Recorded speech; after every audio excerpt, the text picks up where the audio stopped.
Jadis naguère en Mauricie, le Yarb est venu s'y cacher. Bon, vous me dites qu'on le savait déjà, hein, que le Yarb était dans le coin des forges du Saint-Maurice, à Trois-Rivières. Mais il y a aussi des histoires de Yarb dans le coin de Québec, Pont-Rouge, Donnacona, Lavaltrie, Gaspésie, Montréal. Mais le Yarb avait besoin d'un break, tanné de se faire pourchasser par les curés puis les missionnaires, imaginez-vous donc. Donc, il est monté au nord du nord du nord, dans une région qui à l'époque s'appelait, que les Amérindiens appelaient Hatchahwanakan, Hoche-Wenegan, Hassa-Hwanegan, qui voulait dire Shawinigan, terre de portage. Le Yarb s'est trouvé un trou profond sans fond, au creux d'une chute, protégé par des tourbillons. Il s'est caché là, tapis, dans la noirceur des profondeurs. Une fois de temps en temps, dans ses vacances, il pognait les âmes au passage, les âmes perdues, égarées, tristes, qui tombaient, qui se noyaient dans les chutes. Ça lui faisait du bien. Mais ce qui lui manquait le plus, c'était les cervoises bien fraîches, le vin qui coule à flot. Fait qu'une fois de temps en temps, le diable, il avait pas le choix. Il fallait qu'il quitte son trou. Il quittait la chute en reprenant un bateau qui le ramenait en Europe, dans les vieux pays. Il ramenait avec lui des réserves de cervoise, de vin, et allait se recacher dans son trou, dans le coin de Shawinigan.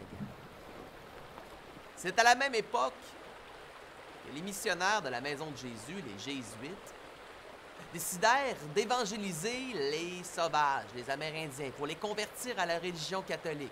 Un de ceux-là, le père Jacques Buteux, arrivé à Québec en 1634, a été un de ceux qui a le plus exploré le Nord. Lorsqu'en 1652, il remonte la rivière Noire, celle qu'on appelle Saint-Maurice aujourd'hui, il se rend jusqu'à Matawan, accompagné de guides montagnais.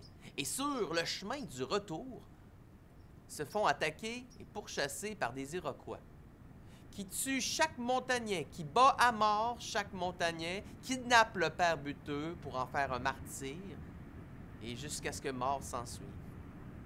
Ils prirent le corps du père Buteux et le jetèrent dans un endroit que les Amérindiens appelaient le trou des mauvais Manitou, là où est-ce qu'il paraîtrait-il vivait une mauvaise bête. Le trou du diable. Ils ont jeté le corps du père Buteux dans le trou du diable.